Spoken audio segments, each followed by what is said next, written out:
හයි අද මං හරිම සරලව සහ ලේසියෙන් දියුල් ජූස් එකක් හදන්න යන්නේ. මට අවශ්‍ය ද්‍රව්‍ය ඉතාමත් සුළු ප්‍රමාණයක් ඕනි. මම ගත්ත දියුල් ගෙඩි දෙකක්, ඊළඟට සීනි ගත්තා, ඒ වගේම ලුණු ගත්තා, අයිස් කියුබ් දෙකක් ගත්තා. පොඩ්ඩක් සීතලට බොන්න ආස හින්දා. අපි දැන් බලමු කොහොමද මේ ජූස් එක හදාගන්නේ කියලා. හරි. එහෙනම් අපි දැන් මේ දියුල් ගෙඩි දෙක බ්ලෙන්ඩ් කරගමු. බ්ලෙන්ඩ් කරගන්න කලින් මම මෙහෙම ඕපන් කරගත්තා. ඊට පස්සේ මේක දැන් මේකට සූරලා දාන්න ඕනේ. හරි. අපි මේකට සූරලා දාලා බ්ලෙන්ඩ් කරගන්න හැටි බලමු. හරි. දැන් ඔන්න මම මේකට දියුල් ටික සූරලා දාගත්ත මේ තියෙන බ්ලෙන්ඩර් කප් එක. අපි දැන් මේ දියුල් ප්‍රමාණයට මම ගෙඩි දෙකක දියුල් තමයි ගත්තේ. ඒ නිසා මේකට අවශ්‍ය පදමට සීනි දාගන්න ඕනේ. සාමාන්‍යයෙන් දියුල් ජූස් එකක් හදනකොට සීනි ප්‍රමාණය ටිකක් වැඩියෙන් අවශ්‍යයි.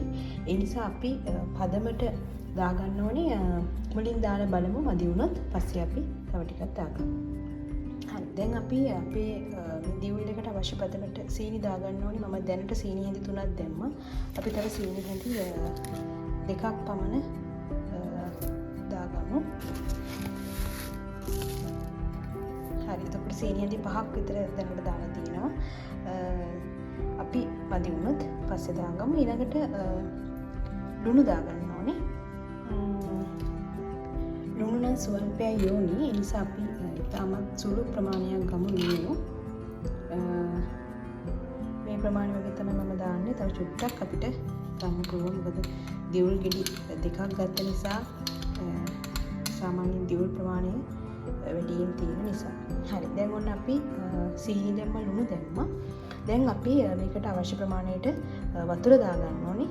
වතුර දාගෙන අපි බ්ලෙන්ඩ් කරමු. හරි. දැන් ඔන්න මම අපේ මේ දියුල් එකට අවශ්‍ය ප්‍රමාණයට වතුරක් දාගෙන තියෙන්නේ. දැන් තියෙන්නේ අපිට මේක බ්ලෙන්ඩ් කරගන්න. හරි. දැන් අපි අපේ දියුල් එක බ්ලෙන්ඩ් කරගන්න යන්නේ. අපි මෙතනින් ස්විච් එක දාලා අපි මේක මෙතනින් පොඩ්ඩක් අල්ලගන්න ඕනේ. නැත්නම් බ්ලෙන්ඩ් වෙනකොට මේක පොඩ්ඩක් ඕපන් වෙලා එළියට එන්න පුළුවන්. ඒ නිසා මේක චුට්ටක් අල්ලගෙන අපි මේක බ්ලෙන්ඩ් කරගමු. හරි. අපි එහෙනම් දැන් මේක බ්ලෙන්ඩ් කරගමු.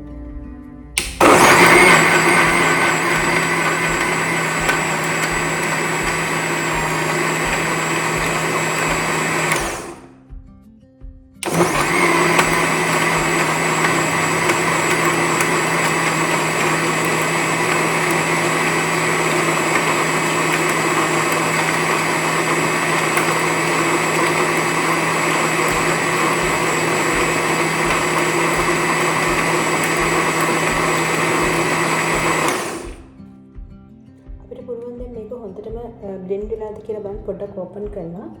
ඔව්, හොඳටම ක්‍රීමි වෙන්නම බ්ලෙන්ඩ් වෙලා තියෙන. ඒ නිසා මේක තව එකපාරක් බ්ලෙන්ඩ් කරලා පොඩි පුංචි වෙලාවක් බ්ලෙන්ඩ් කරලා ඉවර කරමු.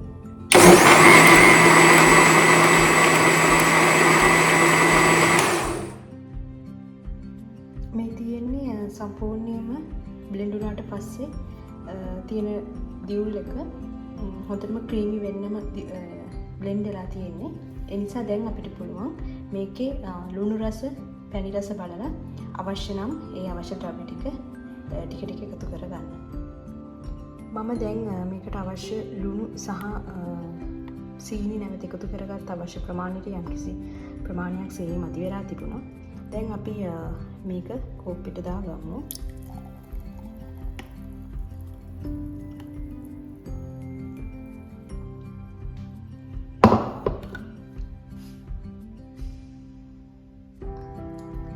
මේ තියෙන අපේ අවසාන වශයෙන් දකින්න හම්බෙන දියුල් ජූස් එක.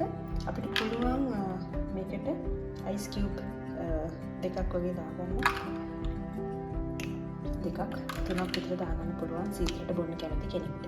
එහෙනම් ඔන්න මම හදාගත්ත දියුල් ජූස් එකක් හරිම පහසුවෙන් ලොකු දෙයක් අවශ්‍ය වුණේ නැහැ. ඉතින් දැන් තියෙන්නේ රස කරලා බොන්න.